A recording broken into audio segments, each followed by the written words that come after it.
Before I welcome our guests, I'd just like to invite those who've not already done so. Please subscribe to our YouTube channel, Magnimind Academy. We upload recorded sessions of these talks so you can watch them later. And you can also comment any questions or thoughts you have on the comment section below. Now I'd like to welcome Aditi Saluja and her talk on the customer journey. We at Magnimind really try to find speakers such as her who can give new kind of information or a different perspective to go along with our data science education programs. These programs range from focusing on the fundamental skills of data science all the way to helping a career change into the industry. Our goal at Magnimind is impacting as many careers as we can, and this is just one way that we do so. Saluja joins us as the lead machine learning engineer at T-Mobile, where a part of her work includes refining the customer experience by building CNN models. She is also responsible for highly scalable machine learning and analytics solutions to create the best network possible for T-Mobile users. Before this, she was a senior data analyst for Ericsson and has over 5 years of experience in the industry. Graduating from Shri Vaishnav Institute of Technology and Science with a degree in electrical engineering, Saluja went on to get her master's degree in information technology and management from the University of Texas. We are very excited to have her, and please now give your full attention to Aditi Saluja.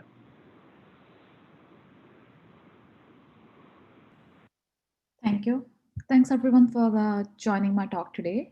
This is Aditi Saluja. I'm a lead machine learning engineer at T-Mobile, and the topic of my talk today is customer journey. Here's a little about me. I'm leading the machine learning efforts at T-Mobile around different cross-functional teams. I'm responsible for designing and delivering highly scalable machine learning and analytic solutions for the best network experience for T-Mobile customers. I'm also an in-house trainer in Spark distributed computing as well as machine learning. And during my free time, I keep myself busy with a game of chess. You can find me on LinkedIn, and here's the link given below. Today, I'm going to walk you through the problem statement and opportunities for the customer journey, the network-related complaint scenarios, data exploration and challenges, approach to overcome the challenges, feature engineering, model explanation, key indicators to identify model performance, and the actions.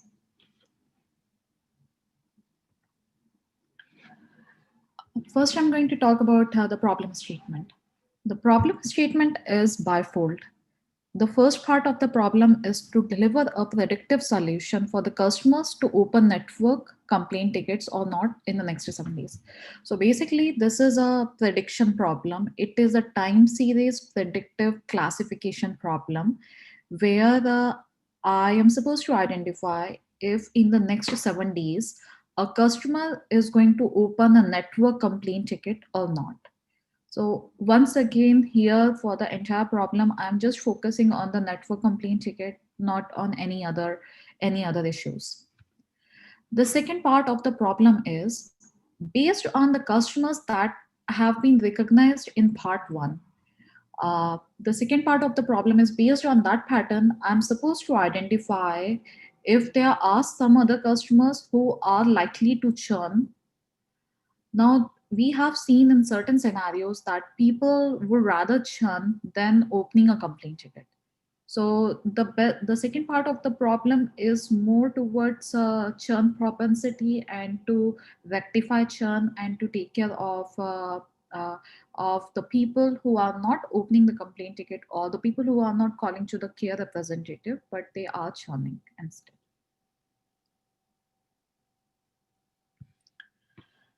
There are many opportunities that comes with this project. The first and the foremost is customer satisfaction.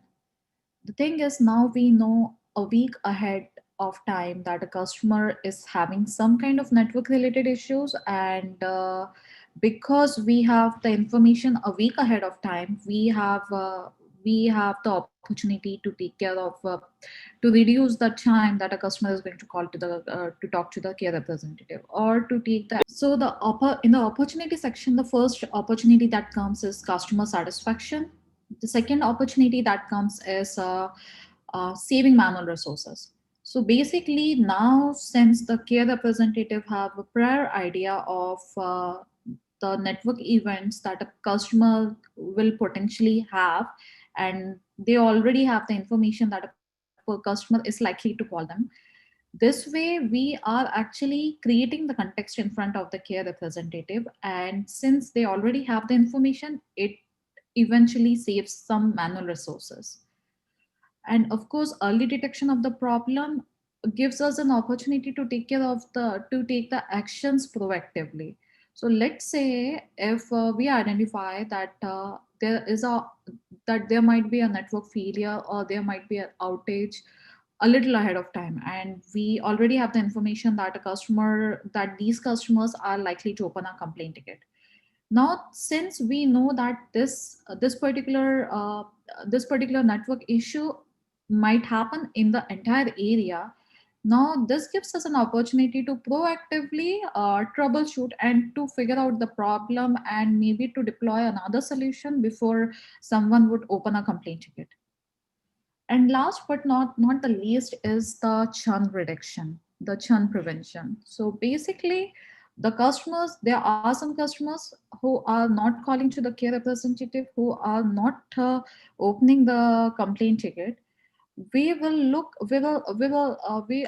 to relate these customers, and based on the customers who are likely to open a complaint ticket, will match the patterns of those customers with the customers who are likely to churn. And if we find out that that the customers are facing similar issues, they are having low network coverage, then we will provide these details to the marketing team, and they will take the further actions.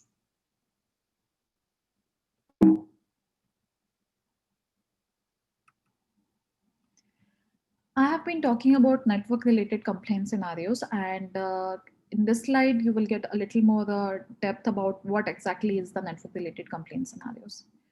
So it's observed that people actually call to care or file a network complaint when there are drop calls, because drop call is something that can be recognized by a customer really easily. As soon if a customer is not able to call someone, or if the call is dropping, then they file a complaint. Another big issue for network related complaint scenario is the device related issue. So let's say if you are changing your mobile device, or if you are upgrading your iOS or um, any other application, then there is a probability that you might face network issues, or the issues are not network issues, but the customers feel that there's a network issue. So they would call to the care and they would file a network complaint. The third reason is network unavailability, which is which the customers will recognize when they see one or two bars on their phone. People also call because of poor quality of connection, or if they are failing to connect. Another reason that we have been seeing these days is low throughput. By low throughput, I mean if the speed of internet is relatively less, then people are likely to open a complaint ticket. So these are the network complaint scenarios, and the entire exercise, the entire project is going to revolve around only the network related scenarios and the people opening the complaint tickets.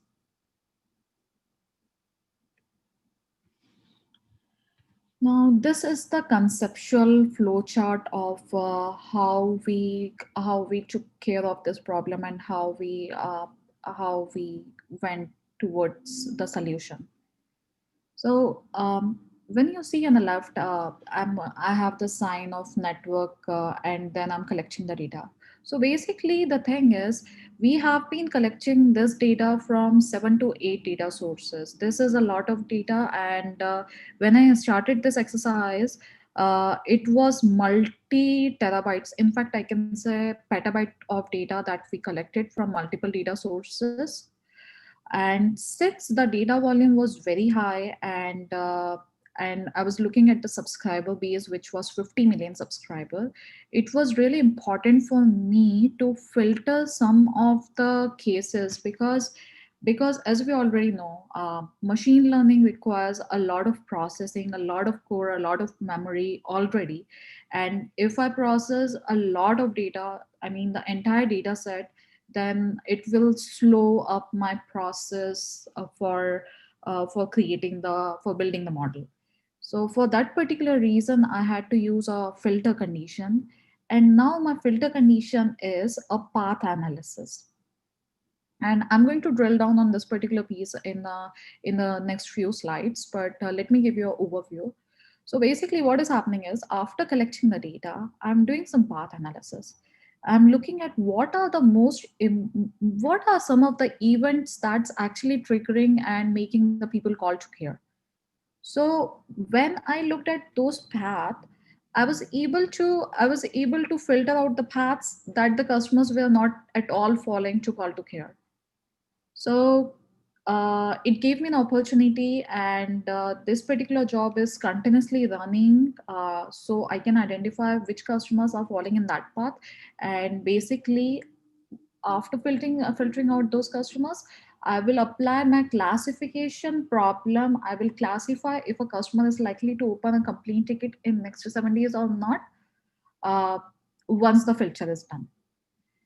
And once I'm able to identify the customers who are likely to open a complaint ticket, I will pass on this information. I'm passing on this information to the customer care team, to the network optimization team, and to the marketing and messaging team based on the criteria. And I'm going to drill down on each and every piece in next few slides.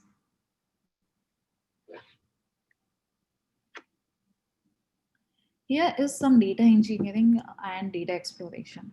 So here in this particular slide, I have not covered outlier removal or null imputation, because those are few things that has to be done in every project.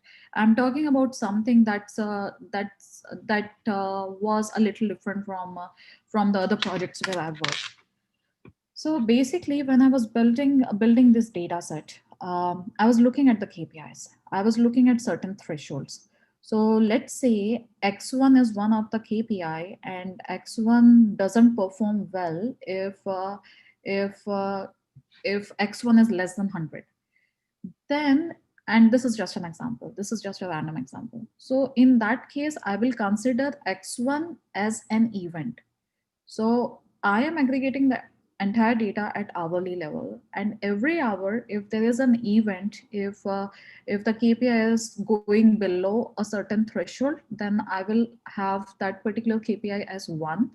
And if there is no event for that particular KPI, then it will be marked as 0. And everything is aggregated at hourly level. So as you can see in the plot, um, this was the entire plot after I converted my KPI values into 1 and 0 in the binary form, and after aggregating the data at hourly level. This was the bar chart that I created. And as you can see in the bar chart, you will see one thing that you will notice one thing, that Y, which is at the rightmost side, uh, also Y is the dependent variable, which is whether the customer is going to open a ticket or not. So if you notice this, you will figure out that Y is comparatively very small than other attributes, than X1 to X14. And it is happening because the data is very imbalanced. And by imbalanced, I mean there are very few customers who are opening the network ticket, and there are a lot of customers who are not opening the ticket. So basically, this is the scenario where this is the scenario where we call it as accuracy paradox. And by this I mean, and once again, I'm just giving an example. Let's say there is only 1% of the customer, there are only 1% of the customer who are opening the complaint ticket, and 99% of the customers are not at all opening a complaint ticket. Then the data here, no versus yes, is very imbalanced. This is it's very, as per the model, it is very unlikely that a person is going to open a complaint ticket. And in fact, if I don't apply any model, and if I say that without applying a model, if I just go and claim that all the people, none of the person is going to open a complaint ticket, then also my model will perform 99% accurately, because only 1% of the 1% of the customer is opening a complaint ticket. So basically, to deal with the data imbalance problem, and to make sure that my model is not biased towards the customers who are not opening the complaint ticket, the first task for me was to balance my data set. And in the next slide, I will tell you how I balanced my data set. There are multiple methodologies that you can use here, but there was one of it that I used, and I will share with you. The other problem that I encountered here was X1. Now, if you look at the chart, X1 attribute is more than double the second highest attribute. The second highest attribute is X2, and X1 is a little more ahead, or I mean, more than double the X2. Now what it is doing is, it is now this kind of problem is actually causing my X1 attribute to overpower the other attributes. So now my model, when I was building the model right in this particular form, I saw it that X1 was overpowering other attributes, and the result of my model was not so good, uh, because because there was a lot of imbalance, and imbalance in the data set. So I had to take care of X1 attribute as well, and I'll share with you in the next slide how I took care of X1 attribute, how I made sure that X1 is not leading the model towards its side, and at the same time how I took care of Y attribute. So here's the approach. Here, the approaches that I took that were taken care of in order to overcome the challenges. The first one was I used a smooth package to oversample real class. So basically, what I'm doing here is, like I told you, just for an example. I mean, I cannot share the exact number, but for example, if only 1% are 1% of the people are opening the complaint ticket, and 99% are not opening the complaint ticket, then I oversampled the 1% of the customers who are not opening the complaint ticket. And now I have replicated so many samples that my entire data set is 50% and 50% now. So basically now 50% of the people are opening the complaint ticket, 50% of the people are not opening the complaint ticket, and this is how I'm going to train my model. Another thing was, which was a little interesting thing, though, interesting finding though. As you can see here in X1, when I did further study on X1, and since I'm a subject matter expertise in the network background, I was able to identify one thing, that X1 is a attribute which is not very obvious to the customer. So basically, there are few attributes. It might be X13, which is very obvious to the customer, uh, because if your call is dropping, you will know it right away that there's something wrong with the network. But there are some KPIs that will give you a poor network coverage, but it will not give you a instant prompt that there's something really wrong with the network and you cannot go ahead with the issue. So X1 was one of those attributes which was not very obvious. However, it was still important. And when I did further research, I came to realize one thing, that if a customer is in a poor network area, and if a customer is in that network area for, let's say, 4 hours, then for 4 continuous hours, X1 will be 1. That means X1 will cause an event for 4 continuous hours. If, of course, if the customer is moving to a different place in a good network zone, then this 1 will turn out to be 0. However, if the customer is in one area, then it will remain 1 for the entire time. So to deal with this kind of issue, what I did was I grouped together 3 consecutive ones. So basically 3 consecutive events, I grouped it, and I considered it as 1. And once again, it is only for the attribute x1 because I knew how x1 works internally. So let's say if you are in the network area in hour 2, hour 3, hour 4, and hour 5, then I will consider it as only two network events. The first three I will group together and consider it as one, and the fourth event will be considered as one also. So adding it up will make it two network events. So once again, I'm just looking at the consecutive events. So if a customer is, if you are in an area in hour 2 and hour 3 and hour 4, and let's say in hour 3 the things were good, or you went out from that area to some other area, then I will consider it as two network events, because this is not because it is not consecutive bad. The second was bad, third was good, fourth was bad. I hope, I mean, if you have any questions around around this logic, let me know. I can clear it up later on. So after grouping together the three ones, I was able to have the entire chart very synchronized, and now my chart was now nothing was overpowering any other attribute, so everything looked fine.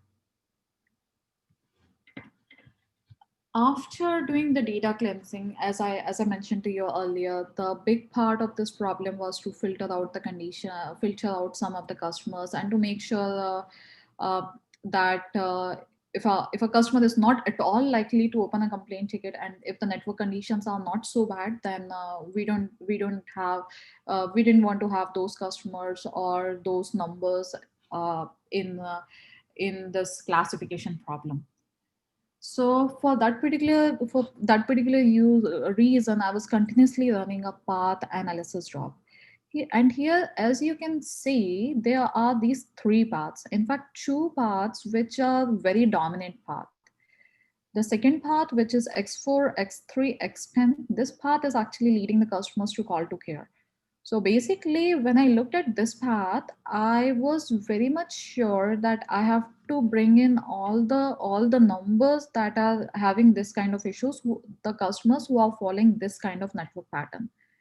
At the same time, the third path, which is X3, X4, X2, was also supposed to be taken into consideration, because these people are also very likely to call to care. And also, although the first path, which is X1, X12, Y, is not very prominent, however, because we didn't want to let go of some of the customers, we took care of that path as well, to make sure that we are doing the classification on top of the customers who are leading that path as well.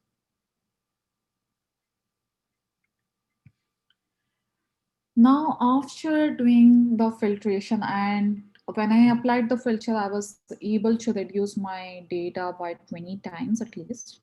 So after applying that filter criteria, now I am moving on to the classification problem. Now I'm doing the simple train and test split, but however, I mean, I didn't do the 75-20 or 75-25 or 70-30% split, because this model is this is very much of a time series problem. I didn't want to randomly pick 70% of the data for training and 30% of the data for testing. And that's the reason why I took first 59 days out of the total 90 days for training purpose, and the rest 21 days for the test purpose. Now, as I mentioned earlier, that the data is very much imbalanced, and that's a big problem if you're applying any machine learning algorithm. So for that particular reason, I did some oversampling, and I split the data into further two parts. First was the positive level, and the second part was the negative level. When I'm saying positive level, I mean the person who are opening the complaint ticket are the positive level classes. The customers who are not opening the network complaint tickets are the negative level classes. Now, I balanced this data by oversampling the customers who are opening the complaint ticket. And after balancing my data, I applied the model. After applying the model, of course, I had to validate my problem. But then, as you can see in this plot, I didn't do any balancing in the test data, because in the test data, I didn't want to create any noise, and I wanted to check with the real scenario, with the actual scenario, how well my model is performing. So that's the reason why I did the balancing only in the training data and not in the test data.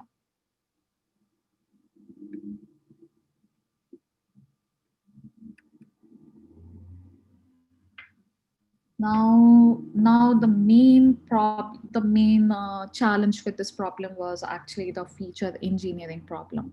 And in this slide and in next slide, I'm going to share with you how this problem was encountered. So as you can see in the slide, uh, D0 to D6 are my features. So when I'm saying D0 to D6, these are days. Day 0 to day 6. So let me go back to the previous slide first. Here I've mentioned already that first 59 days are going to be my training days. Now, out of this first 59 days, D0 to D6, which is day 0 to day 6, that means first 7 days are the feature. Basically, my model is learning from first 7 days, and in next 7 days, it is making a prediction if a customer is going to open a complaint ticket or not. And this is the part of this is happening all within a training scenario. It has nothing to do with the test scenario. Now, the reason why I'm doing this exercise just for 7 days is because we have often seen, when we have been reading the customer memos and we have been looking at the complaint tickets, we have realized one thing, that if a customer is having any issue, any problem related to network, then the customer is likely to open a complaint ticket in the next 7 days. The customer is not going to wait for a month or for 2 weeks or for 3 weeks to open a complaint ticket. At max, the customer is going to open a complaint ticket within the 7 days. And that's the reason why we looked at the pattern for first 7 days. And then for next 7 days, day 7 to day 13, I was making a prediction if a customer is going to call to care and make a complaint ticket or not. Now, once this particular piece was done, then I used to follow to train my model further. Now I wanted to train my model from D1 to D7. So basically, D1 to D7 became my feature, and now I wanted to make a prediction for the D8 to D14. So basically, I am moving the window by 1 day at a time, and I keep on moving this window until in the label section I reach the last 59 days. So by doing this exercise, I'm able to train my model again and again, and my model is now it has started self-learning, and it has started gaining the information from the previous runs, as if a person is going to call and open a complaint ticket or not. Now, since this is a time series problem, and there were already multiple KPIs, there were around 14 KPIs that we are looking for, and these 14 KPIs belong to just one number, one mobile number, one customer. So as you can, I mean, before I did this flattening, the data didn't, the data was didn't look like that. Before, initially the data used to look like, for every day, for D0 there were 14 KPIs, for D1 there were 14 KPIs, for D2 there were 14 KPIs, and each record was one mobile number or one customer. So basically, if you look at it, there were so many dimensions.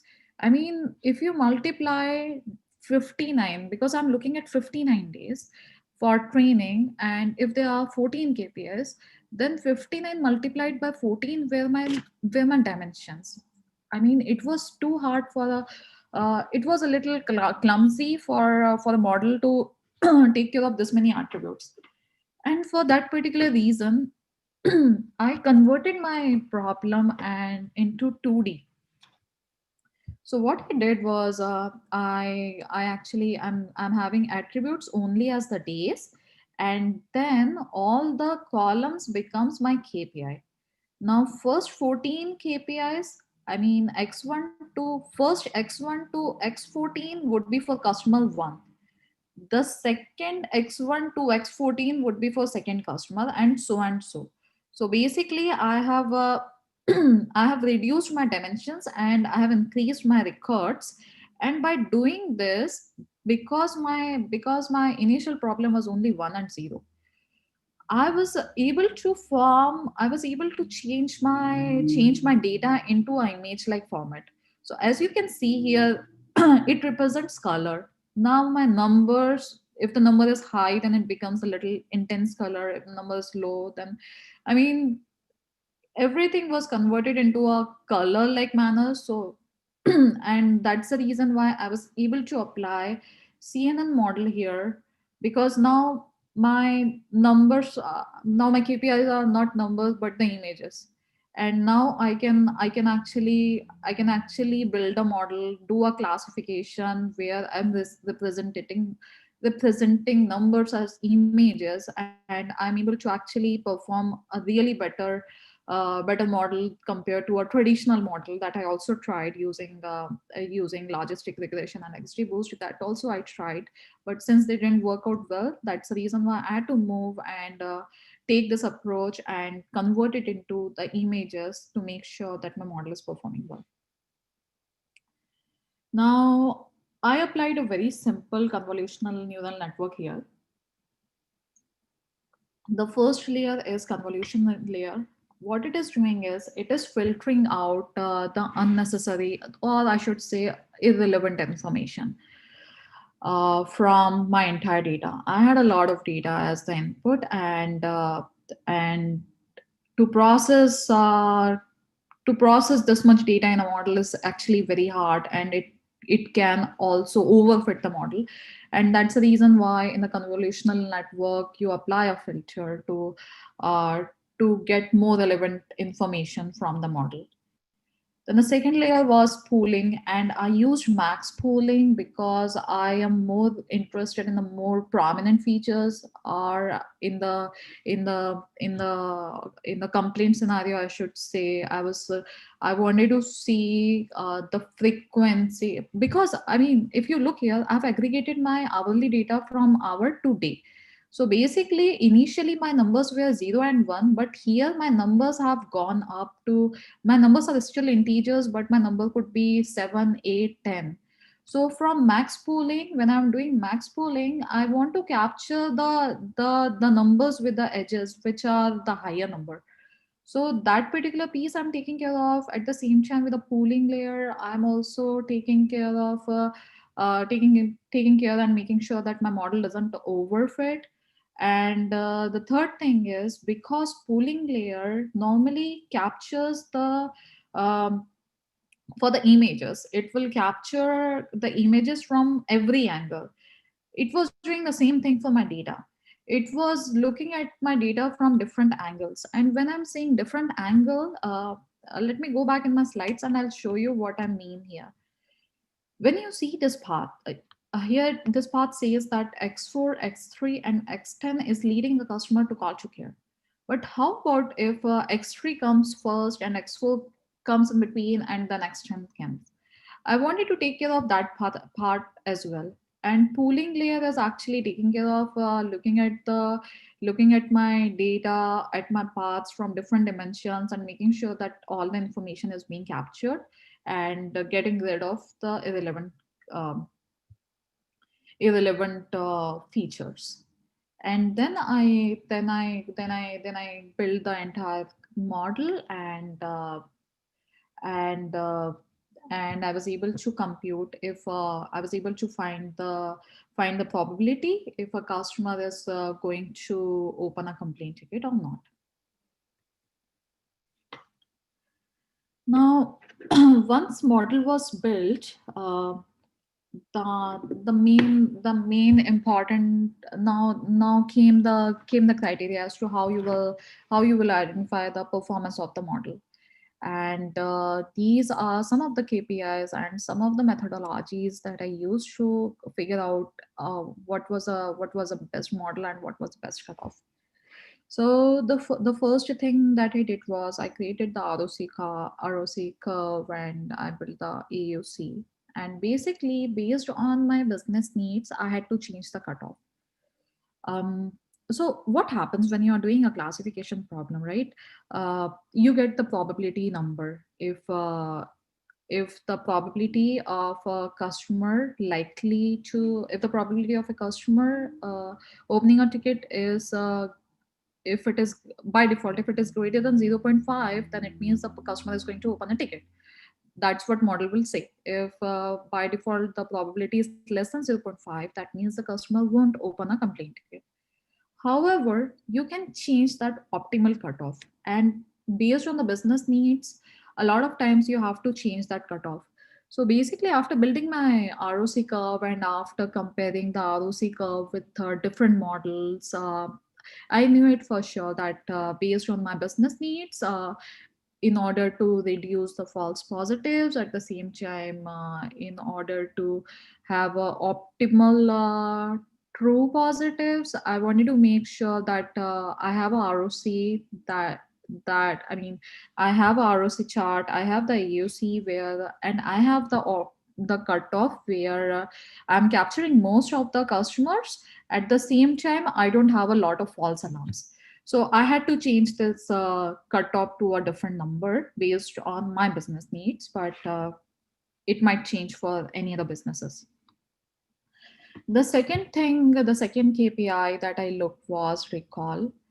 Now, as I mentioned earlier, since my use case was very much data imbalance centric, for me, accuracy didn't play much of a role. For me, even if this model was 90% accurate, it wouldn't have made sense. For me, the most important thing was to check what is the recall.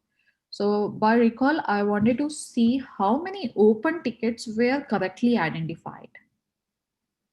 So basically, this is the accuracy. I mean,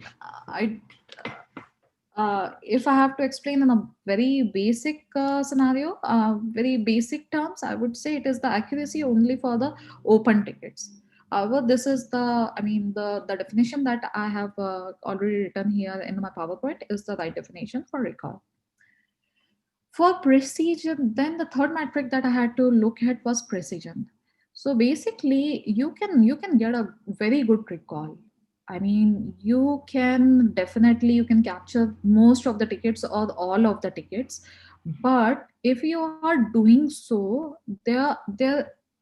doing so at times, there is going to be a false alarm, which is also called as false positive. And the thing is, false positive comes with a cost. Basically, let's say if I have to if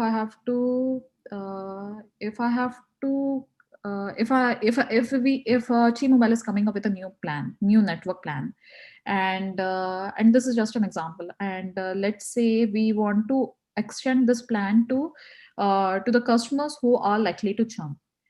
However, because my mod and there are only 50 customers who are likely to churn.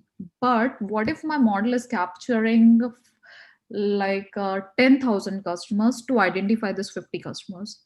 Then, I mean, in medical scenarios, it might make sense, but in some of the industries, this is a huge cost to the customer, to the company, if there are a lot of false positives. And once again, this scenarios change on churn, this scenario will change on some other use case. It depends upon the use cases, upon the industry, and upon how you want to deal with the problem. So for me, that made this a precision a very important metric, because I wanted to also make sure that it is not costing, and it is not providing a lot of false alarms. That was it about the project. Now the main factor was to make this project a little actionable. We were able to identify if a customer is likely to open a complaint ticket next week or so or not, and based on that, we were also able to identify and find out the pattern of the customers who are likely to open a complaint ticket, who have never opened a complaint ticket but have the similar pattern. But now the main thing was to make it actionable and to make sure that we are doing something with a model. So for that particular thing, we handshaked with three different teams. The first was a customer care team. Now here, before the customer is likely to open a complaint ticket, we have started informing the customer care a little ahead of time. So basically, this helps the care team to have more information about the customer, and it gives the care team a little more to interact with the customer, and they already know the pain points of the customer. The second organization which is taking actions based on this particular model is the network team. Now, what is happening is, let's say if the network, if based on the model, if we are predicting that that there are so many customers going to open a complaint ticket from one particular area, then the network optimization team or the capacity planning team, they will plan on building some more capacity in that particular area, so they have the notification. They can work on improving the network scenarios in that particular area. So, I mean, I have shared with you the previous problem, but then with the previous problem, I think I didn't share with you that we tied up the problem with the lat long with the location information as well, so the network team can take the advantage of this model. The third area where this model is used is by the marketing team, which which now have the more relevant information about the high churn propensity customers. So firstly, they have the information about the customers who might probably churn. At the same time, they also have the information about the customers who have changed their mobile phone and who are facing network issues. So the marketing team has a plan to reach out to the customers and to let them know that, okay, this is the time for you to upgrade your device, or maybe the network is not supported in this device.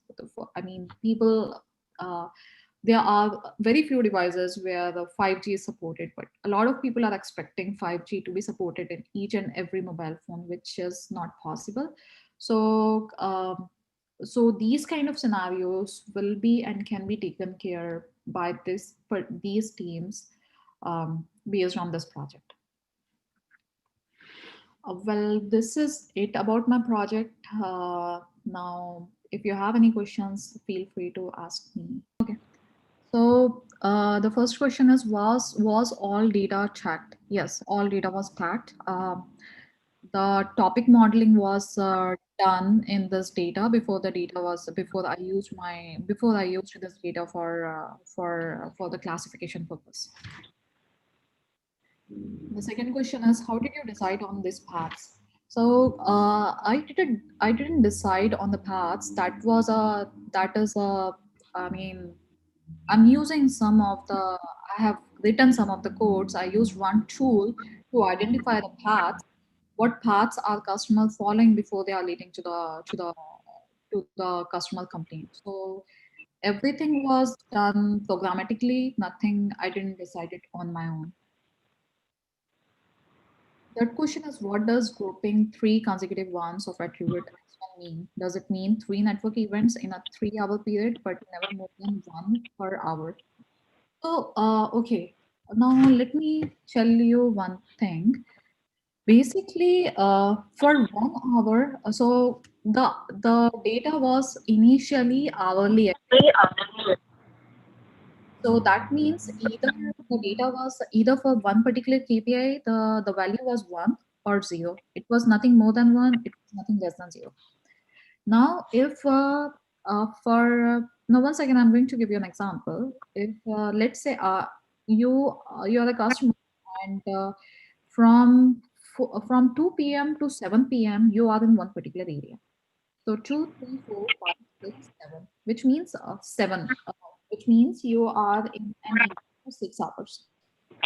So for first three consecutive hours, are having a network. You are having a network issue, and I would say my KPI shows one. Yeah. So basically, in this case, I will not count one, count it as three. I will rather count it as one because I know if the network is in that area for the first hour, it will be in that area for the entire time as long as you are going to be there.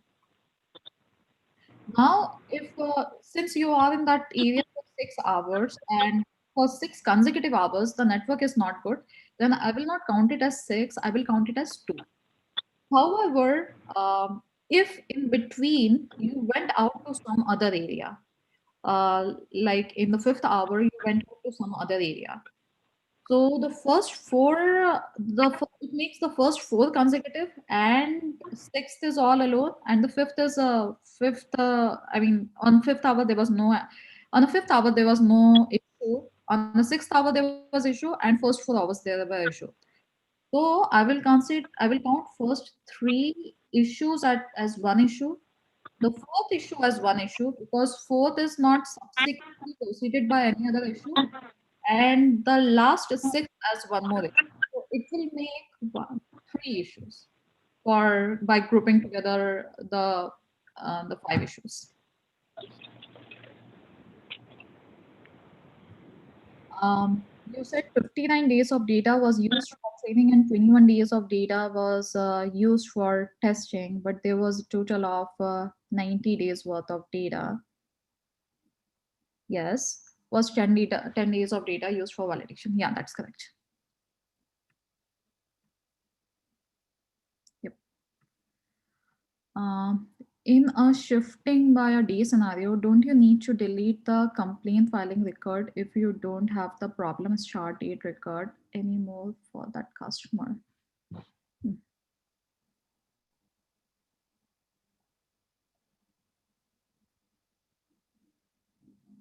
Yeah, so Gokul, it's a very good question. So basically, in what I'm doing when I'm moving the window is initially when I'm moving the window uh, in the first 7 days, there is no, of course, there is no dependent variable. There is only x1 to x14, and then I'm training the model for the first 7 days, and for the next 7 days, I'm using the data as a label to check if the customer has opened a complaint ticket or not. So basically, in my next 7 days worth of data, I will have y, but for the first 7 days, I don't have the y. And if the prediction of my model was correct, then I am going to trigger it back to the model that the prediction was correct or the prediction was wrong. So basically, whatever is the whether the prediction was correct or not, it goes back to the model. Then I'm moving the window by 1 day once again. Right now I'm looking from D2 to D8 and so. Now what I'm doing is previously for D8, I had the information whether the customer is likely to open a complete ticket or not. But because my training data has changed now I will remove that information from D8 and then I will train the model again and I will test if the customer has opened a ticket or not and I will trigger it back to the model. So that's why it is self-learning model.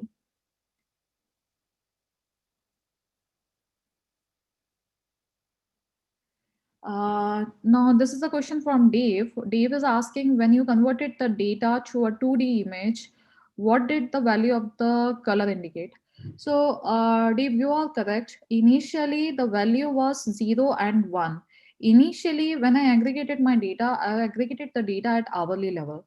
But when I started engineering my data, when I had to start looking at 59 days of worth of data for training reason, then on top of hourly aggregation, I did the aggregation at day level as well. And now when I was aggregating the data at day level, I had numbers other than 0 and 1. There were, I mean, the numbers went on up till 20 or something for some of the customers. So it was all integer, of course, because it was still a KPI which was indicating whether there was an event or not. But now the hourly event was aggregated at a daily level. Sanket, if you would share any specific problems you faced with traditional models. Yeah, Sanket. So basically, I knew it one thing for sure, that I will have to move my windows, or I will have to use a lot more data to train my model again and again, because it was not a simple problem. It was not a simple classification problem. I just didn't want to know whether the customer will call to care and open a complaint ticket or not. The problem statement was in the next 7 days, if a customer is likely to open a complaint ticket or not.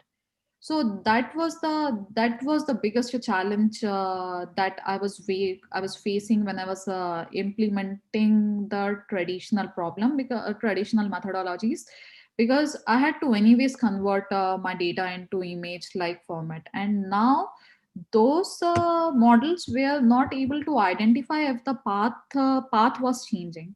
So if x1 is following x2 to make a call to care, it let's say it is traditionally happening, but what if x2 goes behind x1? So some of the scenarios like this were not captured by the traditional algorithms, and that's the reason why I had to look at CNN, which performed well for my model purpose.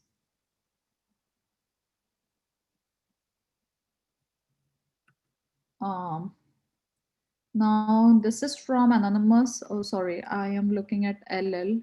How did you create your presentation slides? Hmm. How the attributes were identified for the project. The attributes were identified. There were some SMEs. I mean, I worked with a lot of network engineers to identify which ones would be the which ones could be the reasons for the people calling to care. I mean, while I was looking working with the SMEs, we also did some text mining. We are also looking at the memos. So basically, if a customer is calling to the care, uh, we we have the we have we have everything in text. So after looking at the text, after doing some memo mining, we were able to identify what could be the reasons why a customer could call to care. We And since the customers, of course, they and then we tied it together with the telecom terms, and those telecom terms were the KPIs that we eventually picked up to build the model.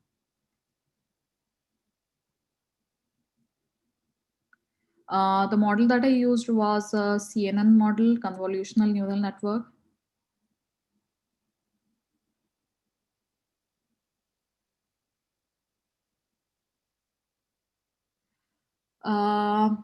Okay, now this one is also an interesting question. Does resampling the data to introduce balance increase probabilities of false positive or false negative?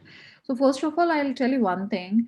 When I resampled the model, the first problem that came was, and as you might have already noticed, I didn't undersample the data.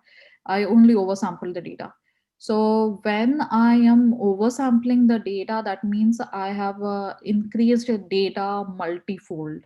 I mean, increased the data by a huge number. But and that particular thing I did to make sure that I don't have a lot of false positives involved in that.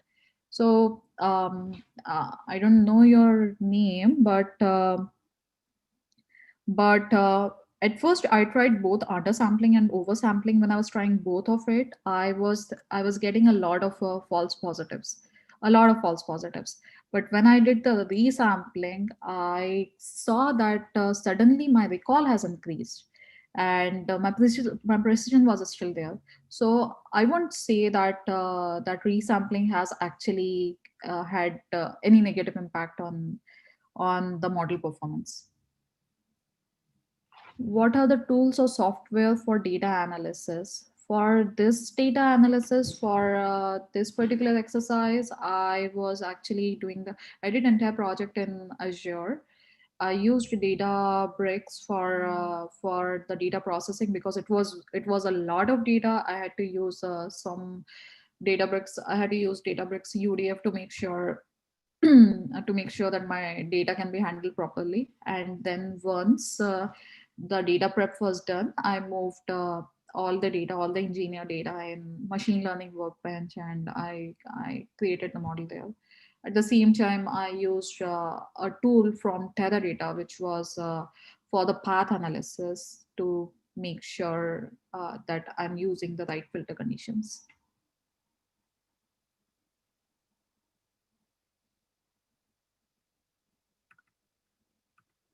Mm. Is there any other question?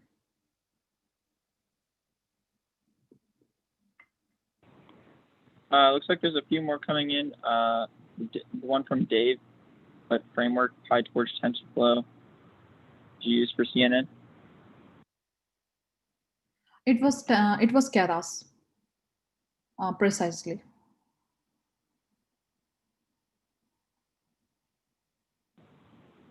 Okay. Well, thank you everyone for coming.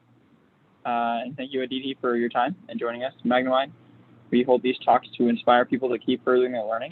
And all of you have done that here today.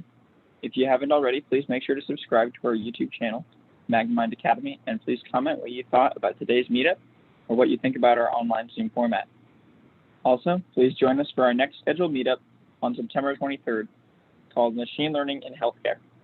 Thank you all and have a good night.